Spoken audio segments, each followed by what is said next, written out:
listening to the Adventuring Party for the 3rd week of July 2022. This week, the Tomes of Gygax reveal how to set up your campaign for old school success. But you'll have to forfeit a tithe of 1 part in 12, plus a bribe to the Emir.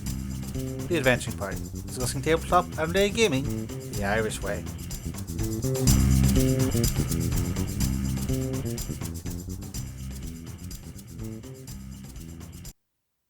Welcome again, dear listeners, to our stuffed and mounted enemies room / brandy chamber.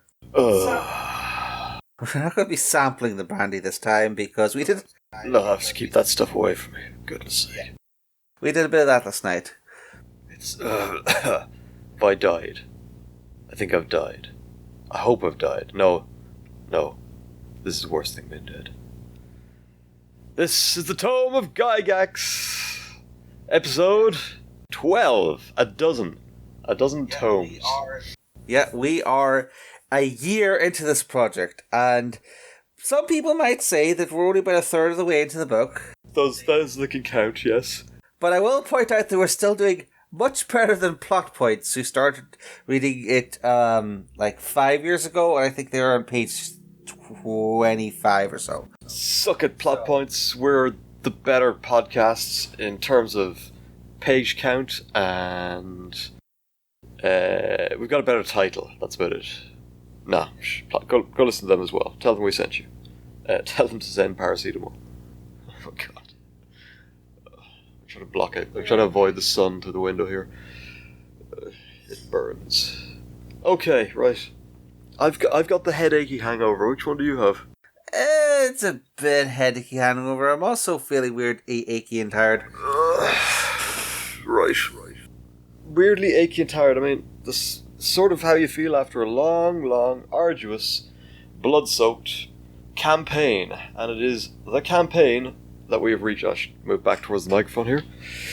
Not allowed to lie down while podcasting. That's a rule. The campaign, yeah. So, I think we'll just jump into the quote. Unlike most games, AD&D is an ongoing collection of episode adventures, each of which constitutes a session of play. You, as a dungeon master, are about to embark on a new career, that of universe maker.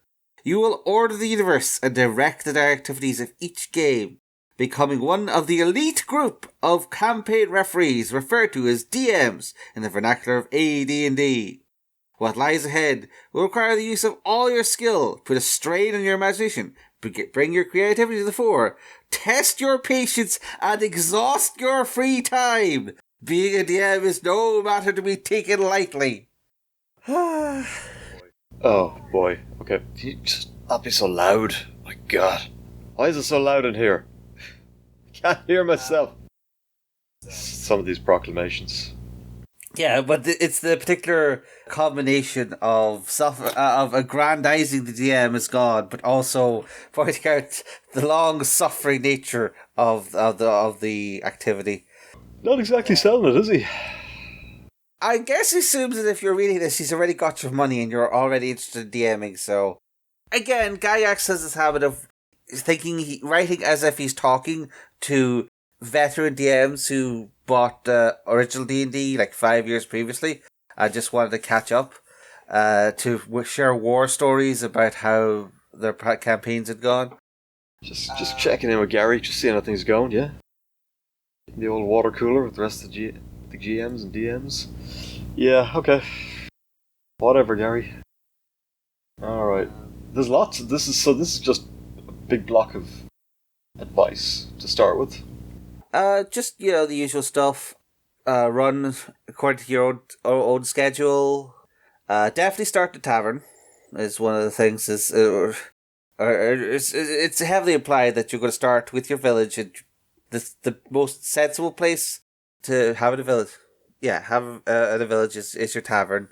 And then outside the village is the dungeon that's never been looted, because of course not. And it's full of all kinds of gribblies who are next to the village, because of course.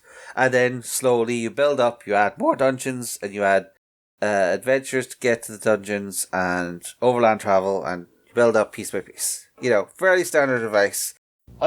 Thing is, I have a theory about dungeons near villages, and I think it never reflects what would really happen if you actually put a dungeon near a village, which is that sucker would get stripped of all its worked stone as soon as possible. Villagers would basically dig it up and use it to build something useful. Now, obviously, that brings its own problems, but yeah, like dungeons that are just left, oh no, we never go near there, it's too dangerous. Well, yeah, you don't, but someone's going to try and dig through the ceiling or get the worked mason stone from the entrance. As far in as they dare to go. That thing would just get strip mined. Because clearly the things that are in it don't want to be outside, therefore if you expose them, I don't know, maybe bugbears lead them or something. But yeah, I think you'd find a lot of open-top dungeons near villages. Quite possibly. Band of peasants with agricultural gear will fuck you up. I don't care if you're a manticore or a mammoth. They will come and get you. They'll take your ceiling off, and then they'll start kind of looking around going, are you using this? Oh wait, you're a monster, we don't care, we'll burn you out. They just pour boiling water in there.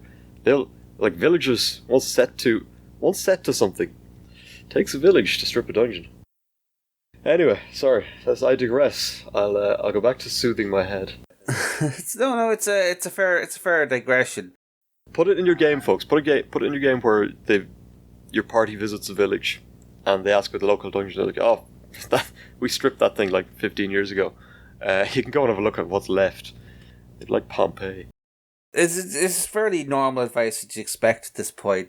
Of sort of Gygax clearly heavily believes in the inside out method of world building, where you don't start with "And lo, did the great god Zongalmax forge the world out of astral flesh and da da da." Bore the ever living shit out of your players. Yeah, he very much believes you start in a tavern in a village with a dungeon nearby, a couple of goblins in the mountains, and we'll see where we go from there, and we'll build out each piece as we go. Which, to be fine, is a fairly good method for getting play happening, and getting the campaign going, and then self-authoring it as you go. That's perfectly feasible. Not to mention, you get your players to contribute a lot more if you build your world like that. They'll start coming up with things once they get a handle on how you're going. Yeah, I do. I think he does at some point say, just use whatever method is best for you, which is an interesting kind of non-advice. Oh, there was one weird thing I noticed. Like, at one point he says about set up your hamlet or village where the action will commence with the player characters entering and interacting with the local population. Place regular people, some different and unusual types, and a few NPCs in the various dwellings and places of business. That just kind of gave you pause, because he implies that regular people and unusual people are not the same thing as NPCs. Is NPC here something with stats? I guess is the implication here. Is just like, yeah, it kind of makes sense. It's just like I assume you need maybe you don't need stats for your skullduggerous shop owner or the weird guy who blows bubbles in a water bowl in the back of the tavern or whatever. I guess, yeah. If he's skullduggerous enough, he's not going to end up in a fight, therefore he won't need stats.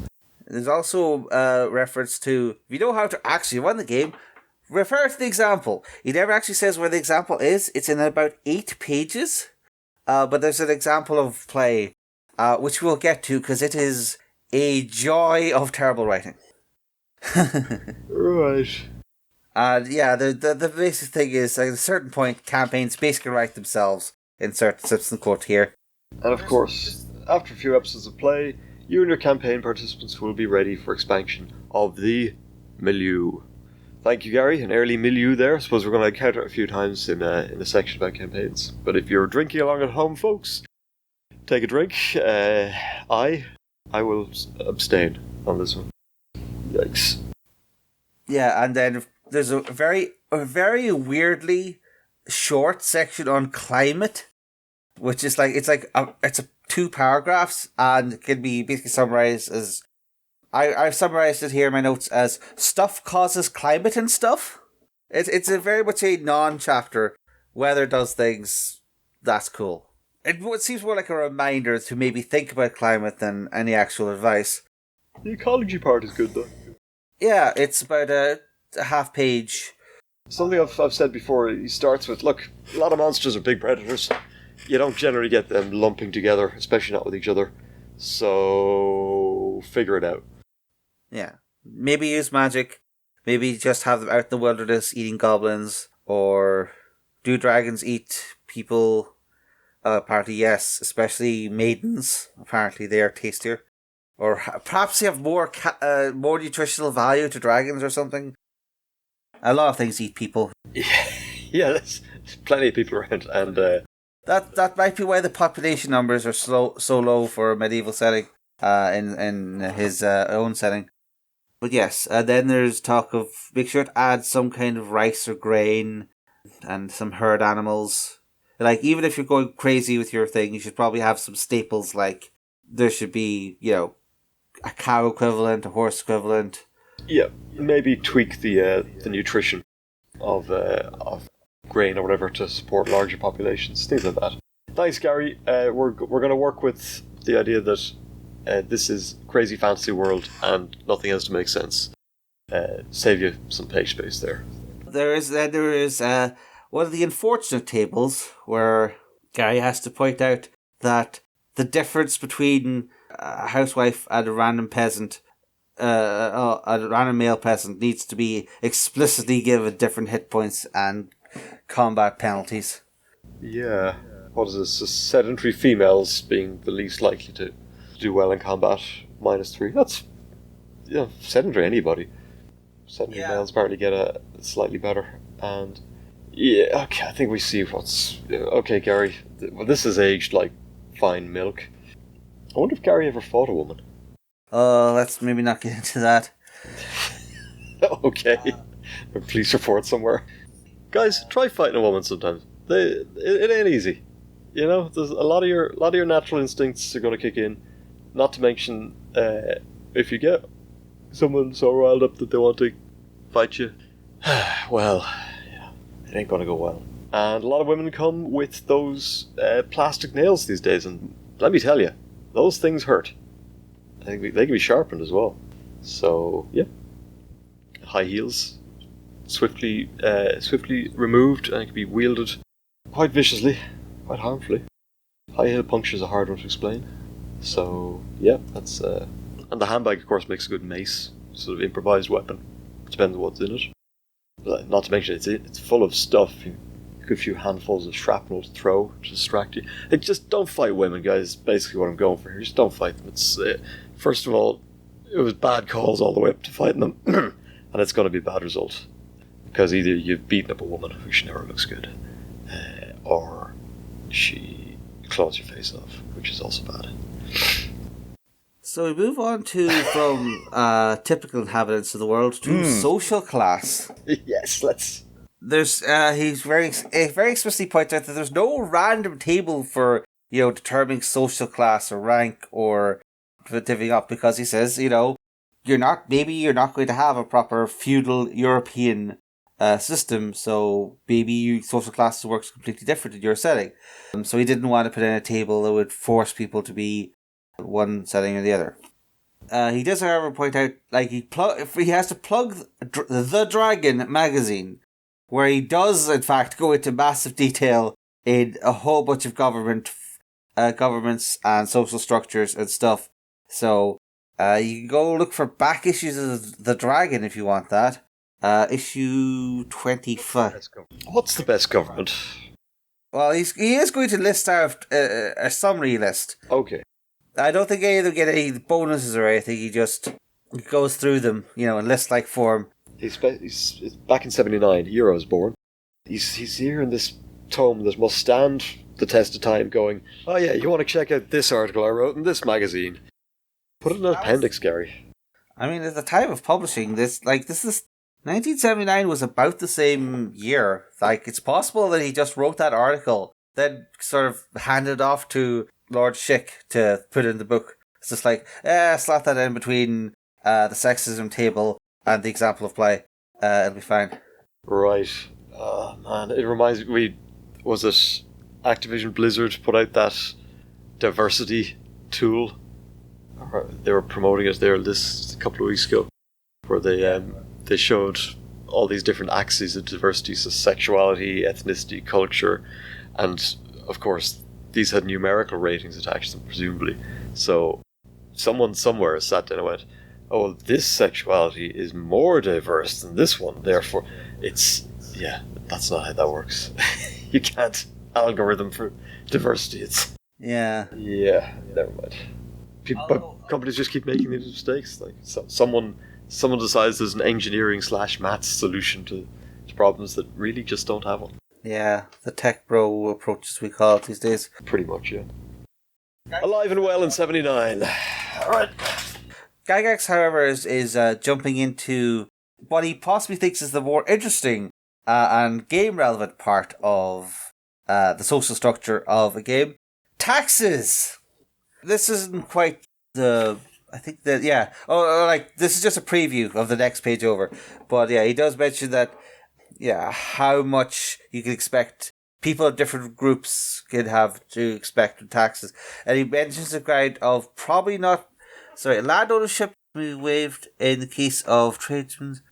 Basically, if you're of the merchant class, you can expect to be paying 20 gold pieces of taxes each year. And I want to point people's minds back to the previous episode, which is like 2 pages prior, where people were expecting first level characters to pay like 4,000 gold or like 6,000 gold just to trade up to second level over a month. Mundane compared to the cost of experience points and levels. Yikes. Yeah, it's an interesting dichotomy, and you can certainly see why some people use one rule and some people use another and ignore the counterpart. I guess there's, that 10,000 hours to get good at something. It's also a lot of gold. Yeah. But yeah, basically he's giving an example here of something which I think it's just Rome in the end. We're just looking at this example system, which I don't know, it seems to be most people are small landholders. There's like an aristocracy made of plebeians. I just feel like it's maybe just Rome, basically. Worked for a long time. Yeah, but it's just, it'd be maybe nice to come out and quote your sources, Gary. But yeah, it's just a lot of examples, vaguely done examples. This is one of those fluffier things where it's probably really useful for someone who's like never thought about the whole process before, but to us it reads like, you could try doing things, and maybe doesn't have a huge amount of substantiality. I don't know. Look, yeah, but I mean, if I was 12 and reading this, I'd look at this list and go, Gynarchy, what the hell? Oh yeah, the list is more substantial because it is again one of those times when Gary has just gone through the dictionary looking for every form of government he can find. But that's fine. That's good. That's actually useful for a first-time GM to be like, there are other forms of government you could think about that you wouldn't even necessarily consider from first principles. And someone listing it out, going, look, doing the somewhat mundane and maybe even reductive work of listing them all out so that you've got an example of fire something in the imagination. Similarly with the list of noble titles, where both they give the religious titles with their approximate rank, the English titles, from emperor down to knight, and they also give like the German and I guess the French equivalent, although they just have seigneur and chevalier there. Difference between an Orcan and a Kha-Khan. Stuff that you could accuse it of being padding to add page space, but Can I take the form, because this is a sort of a loose grid, I can take it that this is by rank. Yeah, I don't know, archbishops outrank dukes. Yeah, apparently. There you go. Probably used for a Wolfrock campaign. Yeah, and if you want to put it in you want to have an archbishopric in your thing, you can tell it's bigger than a duchy. Sure, that might work out.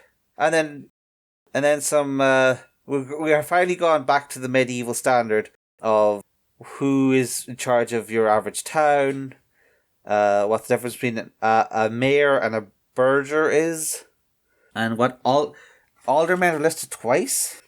I'm genuinely learning things here. This is... Okay, Gary, you got me. But this is the sort of stuff that I think... Okay, maybe not the taxes stuff, but yeah, adventure is going to interact with nobility here and there, or may even try and spoof as them. So yeah, kind of useful to have. Does your day outrank your bay or your Pasha? Burgomeister, or Burgomeister, I think is the form of that I've heard before. Master of the burghers, who are, I would assume, the burghers are chosen by the upper class to be the major officers under the mayor. So you have your Burgomeister, and then the rich toffs in town tell him who is working for him, which I would imagine could be could result in a lot of different political shenanigans, assuming that your players are the type to stay in one town, which if they require regular trading for thousands of gold pieces every week or so, yeah, I would imagine that they may have to stay around town a lot more. Moving on. Economics. This starts with a fascinating sentence. We're really clipping through it, aren't we, folks? Economics. There is no question that the prices and costs of the game are based on inflationary economy, where a sudden influx of silver and gold has driven everything well beyond its normal value. Huh.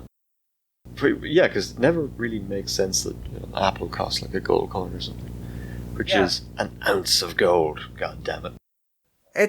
It's an interesting thing because, yeah. He says there's a reason for it, though. An active campaign will most certainly bring a steady flow of wealth into the base area, as adventurers come from successful trips into dungeon and wilderness, assuming the village didn't get there first.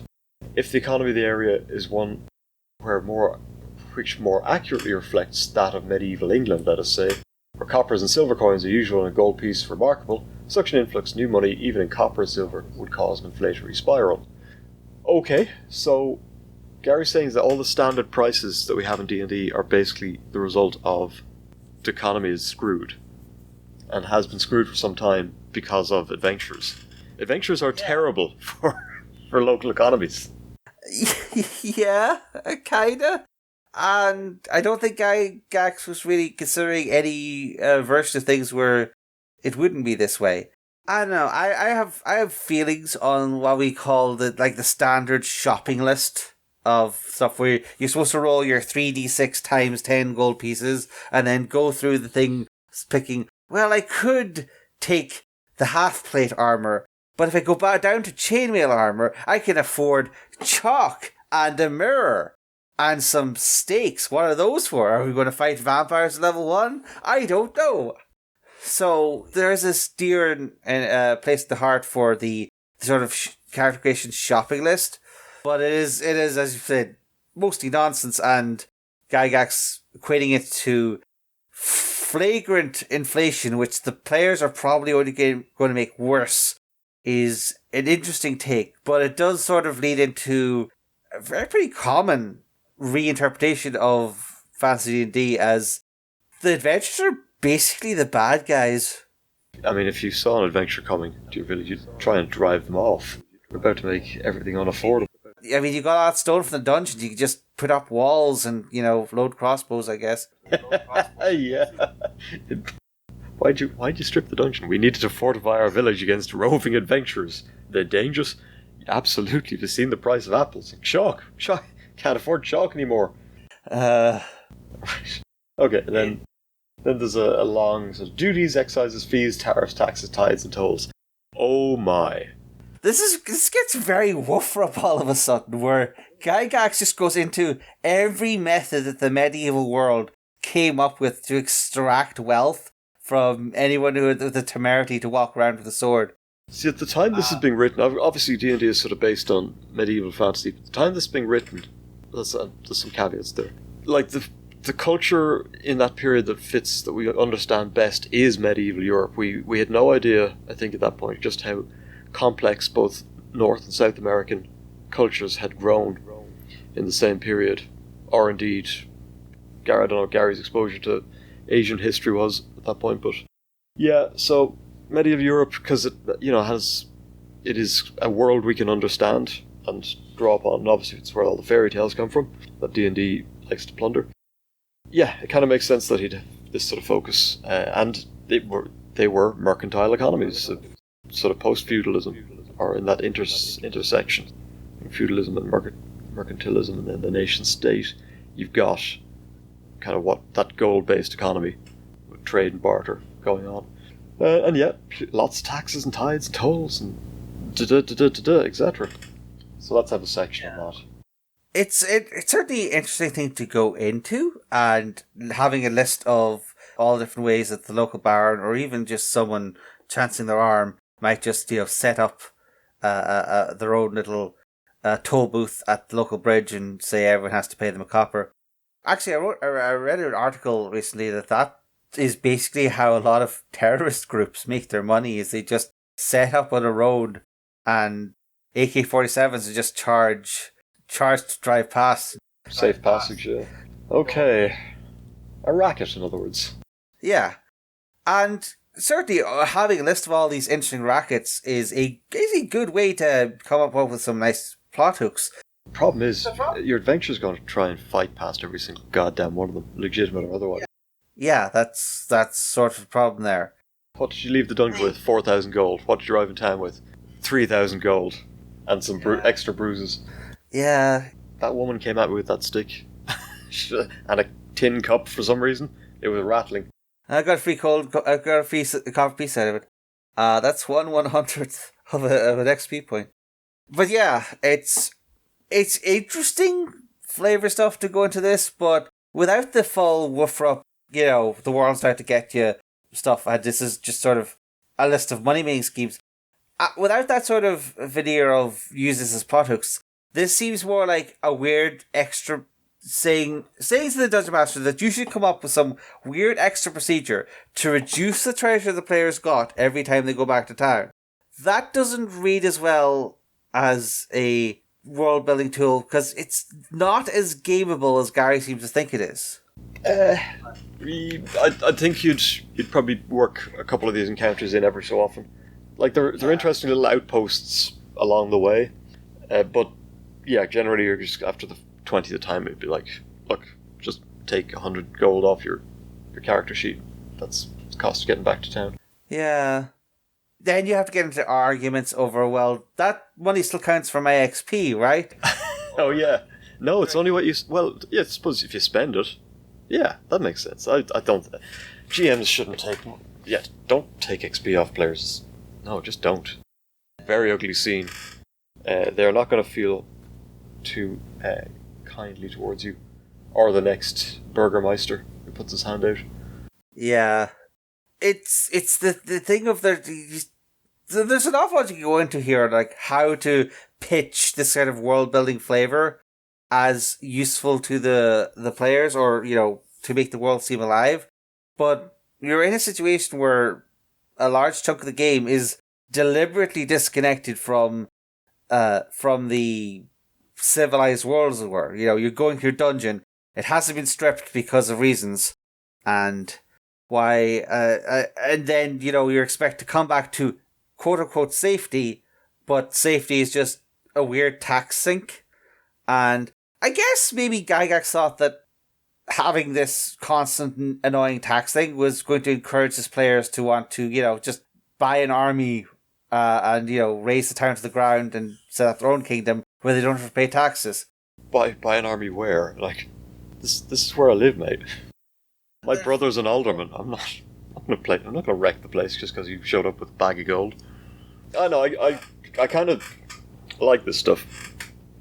I'm reading it here, and it gives texture to this world.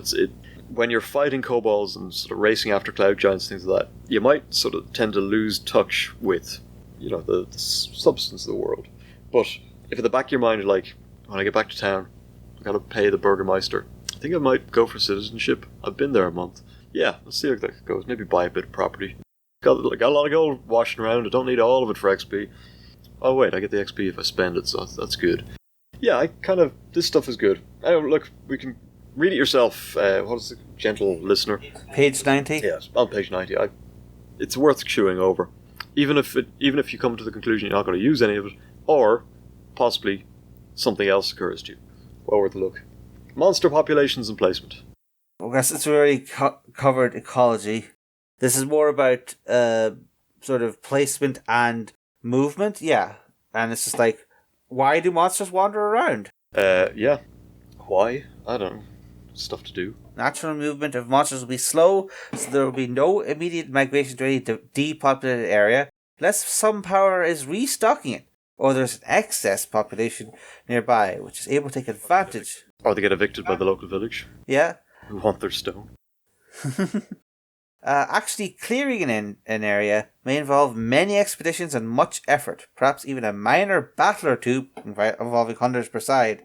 But when it is all over, the monsters will not magically reappear, nor will it be likely that some of the creatures will move into the newly available quarters the next day.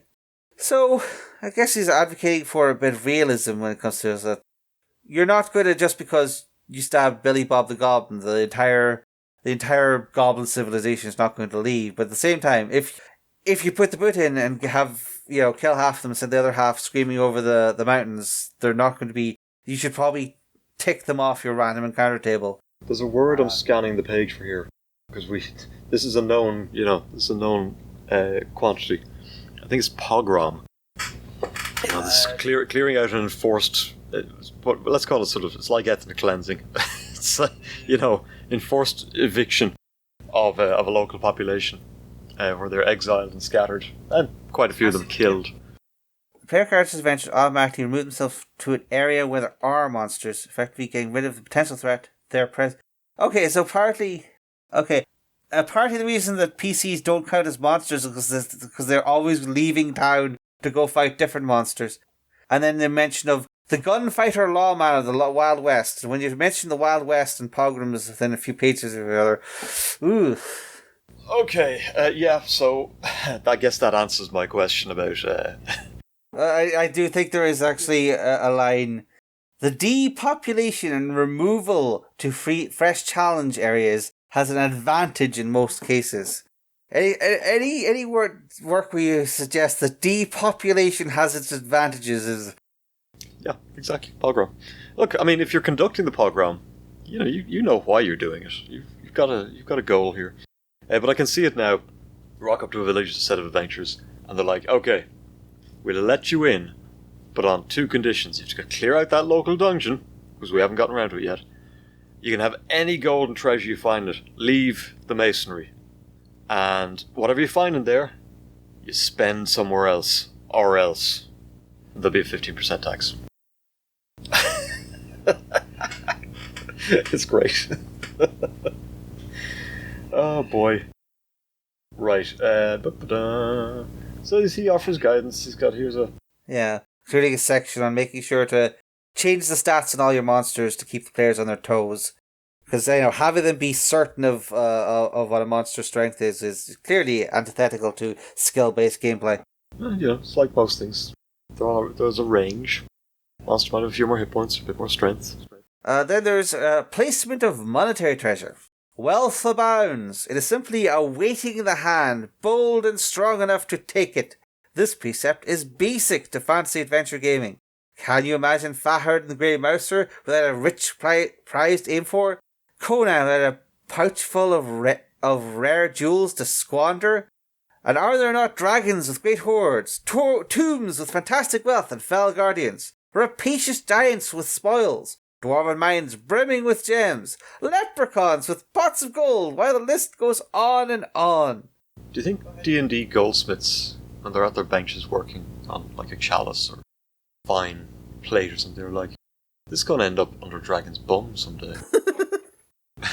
It's like gem cutters, like, I wonder what dusty tomb this is going to reside in for most of its lifetime before someone spends it on ale.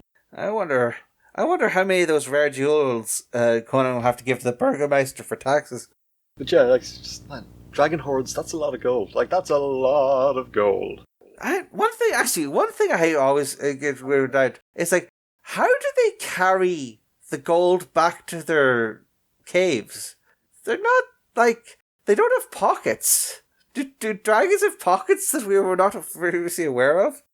Fire comes out of them. I mean, I'm not about to say no. It's perfectly possible. Yeah. Stick it under the scales. Like someone putting a cigarette behind their ear for later. Yeah, when you fight dragons, like, every so often, just random coins should fall out. You sleep on a bed of gold, some of it's going to get stuck in your scales. Or in a craw somewhere. or fold. He has 5% immunity to critical hits because of all the diamonds in his skull.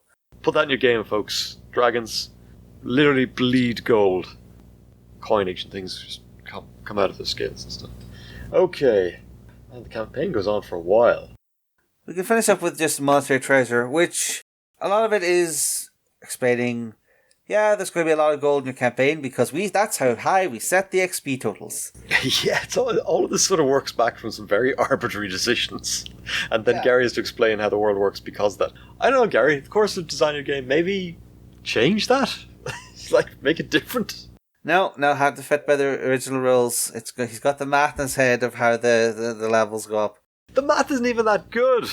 It's not like everything about this is so arbitrary, and then you've got to force the world to fit it. This is backwards. This is madness. I'm still hungover. How are you? I'm a little bit hungover. This is actually better when we're hungover. We do it better when we're drunk. Yes, and not all monsters should. All monsters would not and should not possess treasure. The treasure types given in the monster manual are the optimums and meant to consider the maximum number of creatures guarding them. Many of the monsters shown as possessing some form of wealth are quite unlikely to have any at all. This is not a contradiction to the rules, but an admonition to the DM not to give away too much. A treasure possessed by weak, low-level monsters will be trifling compared to what numbers of stronger monsters might guard. So in distributing wealth amongst the creatures that inhabit the upper levels of dungeon-like areas, as well as for petty monsters dwelling in small numbers in the wilderness, assign it accordingly. The bulk of such treasure will be copper pieces and silver. Perhaps will be a little bit of ivory or a cunningly crafted item worth a few gold pieces. Clearly, we can't just let our PCs get the 6,000 gold pieces they need to train up. That would be madness. We can't just have them stabbing gold. Yeah, but then you get a stat block for a wolf, and it's like, oh, if you defeat a wolf, you get 7 gold. Really? Where was he keeping it? Because I don't know about dragons, but I'm pretty sure wolves don't have pockets. He just said, it's only if you have the maximum number of wolves in one area, then you roll on the treasure table A, and that's what was on the corpses of their thing, and, I don't know, strewn around their den or something. They don't even know what it is. They just leave it there. Yeah, I'm just thinking, I think it was 3rd ed, where you'd open the monster manual was like, oh, you kill a rabbit, you get a silver piece. Like, where was it keeping it? Why does it have it? So, yeah, but Gary's right, yeah, lots of things you might end up having to fight are just not going to have anything of worth. But, you can be thematic around it. Someone out there, listeners, tell me what game this is, but there has to be some fantasy RPG that sort of hands out treasure, if you like, a lot like, say, The Witcher or Monster Hunter, where it's the weird alchemical stuff you get out of monsters that is what makes them worth fighting. I'd love to see a good supplement on that. People have tried. There's certainly been Adventurer's Guide to Alchemy. There's certainly been Dragon magazine articles on basically every edition trying to do that. The problem with something like D&D is because every D&D supplement has to introduce 12 new monsters. Then you would have to also add in 12 new sets of... Not really. Like, not everything's worth hunting. But, the liver of a displacer beast or the ogre teeth are useful. But orc teeth, no one wants them. Orcs use them for money. It's weird. But they're otherwise useless to you. See, you can be selective about it. Make it the real prizes. A manticore venom or something like that. That's worth going after. Try not to burn or electrocute or disappear the manticore before you get a chance to harvest the venom. It kind of makes it sort of, you've got to take on certain monsters possibly suboptimally or adjust your tactics to make sure that you get something out of them because they don't have any pockets, as we've established. But yeah, there's an awful lot of advice here to never give a sucker an even break, particularly for low-level characters. That's true. It has your money. It's just it's just the combination of it costs you 2,000 XP to level up plus 6,000 gold pieces in training because you weren't role playing, right? And then, but then also, you know, anything you can actually fight at first level doesn't have any money. I feel like this advice could have been balanced a bit more to say, you know, yeah, put some suboptimal encounters in the game, but also like it's okay to have the occasional gimme for your players after they've suffered through 5 sessions at level 1 and, you know, 17 starting level characters. You come upon a ruined merchant's camp, the inhabitants of which have been slaughtered, but the goods left intact. Loot! I mean, it does go into ideas of some alternate forms of currency, like trade goods. I think somewhere he mentions that livestock might potentially be a treasure in a certain way if you can... Which creates an interesting cowboy-like scenario of instead of, you know, just murdering the natives, you could have some kind of cattle rustling situation where you're going to steal from the goblins all of their chocobos or axe beaks or other livestock, just drive them across the plains back to home. I love that idea. That's great. That's a con scenario. I should think. Write that one up. Down. Bit of a hex crawl or something. Well, not a hex crawl, a hex stampede. Why? Because herd animals are tricky. I don't know if anyone out there have experience of herding anything, but like sometimes they're grand. Sometimes you figure out who the leads are and you can direct them. Every so often they'll just, you know, they might get startled. So a rock or dragon flies overhead. You gotta gather up the herd again as they scatter. Maybe you lose a few head to that winged Felcher? No, not Felcher, never mind. We should end this. This is a good place to end. That was not a good place to end this, but this is. So, yeah. A D&D fantasy herding game. Let's get that done. Aces and Eights, Wild West game has rules for that. Check that out. Alright, so that leaves us on page 92. We're cracking through this. That section, the campaign section, is light on specific rules. It's light on tables for the most part. Some of which are good, some of which aren't. But it's got tons and tons of stuff to read and think about. Does any of this appear in the modern DMG? Not in this way. No, I don't think so. And it's the poorer book for it. The modern DMGs are much more worried about inspiring GMs and like directly it says like this, roll on this table, that is your inspiration, as opposed to making you read a treatise on, you know, medieval economics. I didn't buy it to look at the pictures. There's also like modern games will have a much bigger emphasis on gameability, how you turn these ideas into game mechanics, how it affects things. That's sort of the strength and weakness of Gygax's approach here, is that like, yeah, there's an awful lot of stuff here to inspire, but an awful lot of the inspiration will be, well, how do I use any of this, Gary? He's I think he's better here than previous sections. But like, if you just listen back to the episode, folks, lots of different ideas have occurred to us just from bits and pieces he's written here. DMG, I'm kind of warming to this book. If it stays like this for a while, I'll be happy. If we could kind of not go back to the tables and things. But it's the mechanics are where it falls down. Because D&D. Anyway, right, take us out. I've got to go and finish this hangover. Yeah. Well, folks, I'd like to apologise for the weird gaps in our things where we just, you know, stared at space for 10 minutes, and the odd crackling as our belaboured breathing tries to catch up with our night of excess. Some of that was me trying to eat Pringles on the quiet. But we are certainly learning something from our debauchery and other ways of losing our treasure. So this will probably not continue too long, and you can expect us in probably a month or so time to leap into year 2 of Tome of Gygax. Why do I keep agreeing to this? You've done it again. This is like the battle royale. You've done it. How? Why? At least it's only me suffering this time. Well, you and the listeners. Yeah.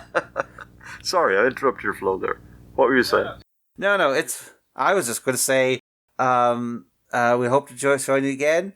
But for now, this pair of idiots in a room full of dead heads is over.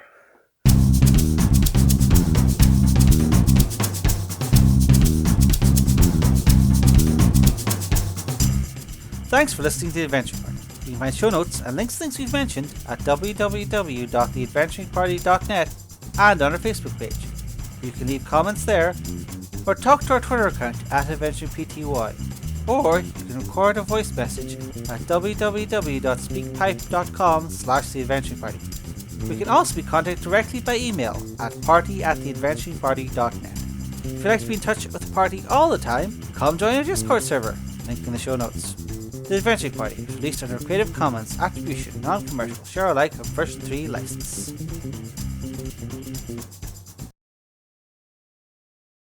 That was probably one of the best episodes this we've done.